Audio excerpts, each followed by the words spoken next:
Saludos a todos compañeros. Vamos a proseguir con el temario, con el desarrollo de los filósofos que nos corresponde al curso de temas selectos de Filosofía 1.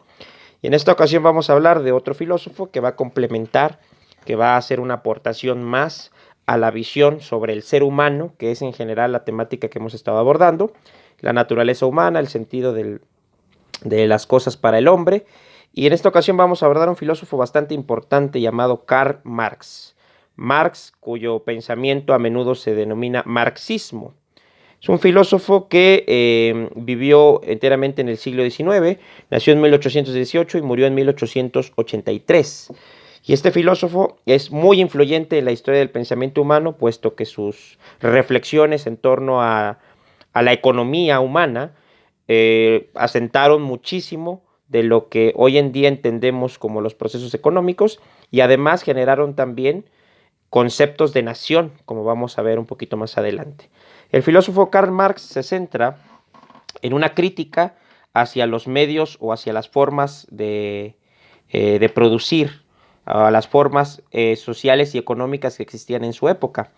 Él en diferentes textos como el Manifiesto del Partido Comunista, como El Capital, cuya obra es la más emblemática de toda su carrera filosófica, va a realizar críticas en torno al sistema que existe en la economía mundial de su época, que él denomina capitalismo, justamente porque es la acumulación del capital lo que va a generar que haya personas que teniendo esa acumulación puedan ser los dueños de los medios de producción y al ser ellos los dueños de los medios de producción, hacer que otras personas, conocidos como obreros, trabajen esos medios de producción y generen lo que Marx va a denominar plusvalía, que en esencia él considera un efecto injusto, ya que quienes acumulan ese capital y quienes logran tener esos medios de producción van a controlar de alguna manera el flujo de dinero que se obtiene de eso, o el flujo de recursos,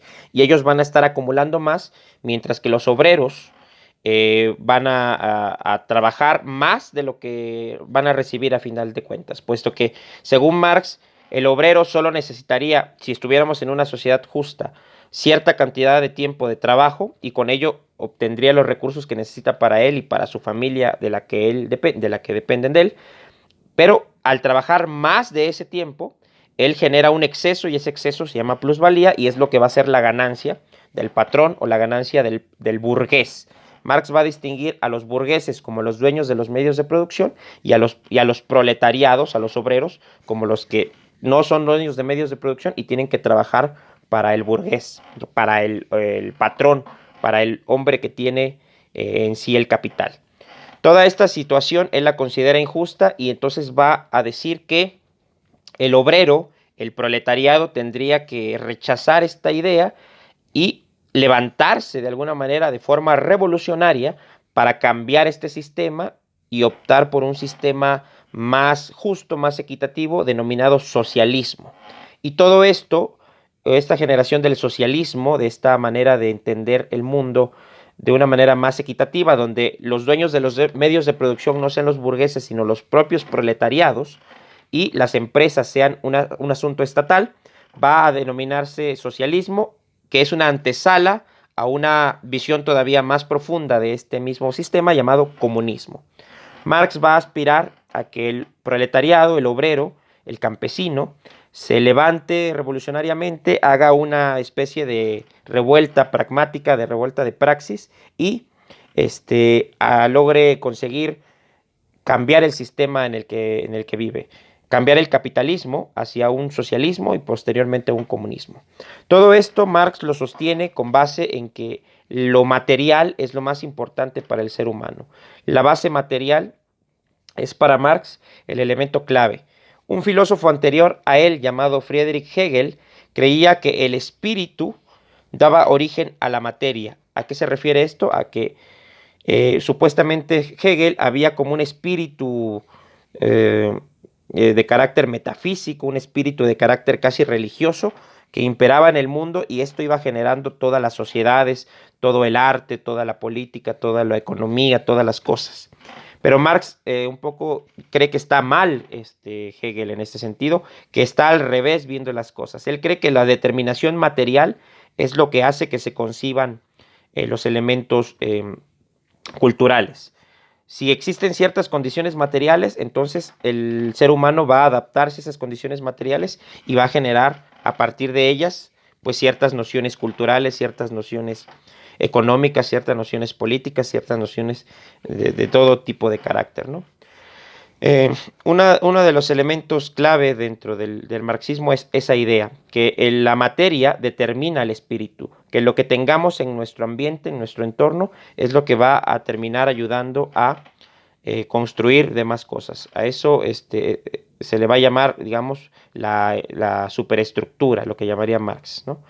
Ahora bien, Marx entonces va a entender que todo concepto social depende de los elementos materiales. Uno de los ejemplos que podríamos aplicar del marxismo, de la crítica marxista a la actualidad, es por ejemplo esta cuestión del lenguaje inclusivo. A mí siempre se me viene a la mente el discurso de Marx a la hora de entender la cuestión del lenguaje inclusivo, porque Marx creía que para que hubiera un cambio en la sociedad, el cambio tiene que ser de carácter material, tiene que ser de carácter práctico. Es decir, por ejemplo, los que optan por un lenguaje inclusivo, por un lenguaje neutral, son los que dicen que el lenguaje es machista, que el lenguaje tiene categorías machistas. Y esto, aunque puede ser que sea cierto, efectivamente puede ser que nuestro lenguaje esté basado en unas nociones machistas. Esto es porque existe el machismo y esto da origen al lenguaje. Es decir, la condición material, diría Marx, que es el machismo o las prácticas machistas que existen en nuestra sociedad, dan origen al lenguaje. Y por lo tanto tenemos un lenguaje machista. Pero diría Marx, si queremos resolver el problema, empezando por acá, por el lenguaje, no vamos a impactar en lo material. Tiene que ser al revés. Para que deje de existir un lenguaje machista, no tenemos que cambiar el lenguaje, tenemos que cambiar el machismo. Eso es lo que Marx analiza a la hora de entender que la materia da origen al espíritu o que el materialismo histórico es la determinación para todos los pueblos y para todos los hombres, porque son las condiciones materiales las importantes en el ser humano. Si no tenemos unas buenas condiciones materiales, no tendremos una buena sociedad, una buena ciencia, una buena cultura, etcétera. En ese sentido, entonces, según Marx, hay que cambiar lo que no nos parece correcto de nuestra sociedad materialmente, prácticamente, para que todo lo demás pueda cambiar. En ese sentido, en el mismo ejemplo que estábamos diciendo, los que quieren cambiar, hacer cambiar el machismo con base en el lenguaje, pues no va a ser suficiente. Simplemente vamos a quedarnos en un limbo donde no estamos creyéndonos que de veras esto esté cambiando las cosas. Hay que cambiar las prácticas machistas, hay que cambiar la discriminación, hay que cambiar los crímenes de odio contra las mujeres o todas estas cuestiones para que entonces ahora sí se impacte en el lenguaje, pero no al revés. Por eso Marx cree que lo material determina a lo espiritual y siempre va a ser de esa manera. Bueno, grosso modo esa es una perspectiva de Marx. Otra de las obras de las cuales vamos a analizar en nuestro trabajo se llama las tesis sobre Feuerbach. Las tesis sobre Feuerbach son un conjunto de 15 enunciados que Marx hace a partir de las ideas de este filósofo llamado Ludwig Feuerbach, que era un filósofo materialista anterior a él. Y él va a hacer alguna crítica a esa obra y de ahí va a desprender varios conceptos, varias cosas interesantes a partir del análisis que él hace en torno a la sociedad, a la cultura, a todas las cosas. Ese texto es el que vamos a analizar y el que les voy a dejar ahí en el Facebook. Muchísimas gracias por su atención. Vamos ya, según yo, en el penúltimo tema. Ya nada más nos faltaría uno más. Muchísimas gracias.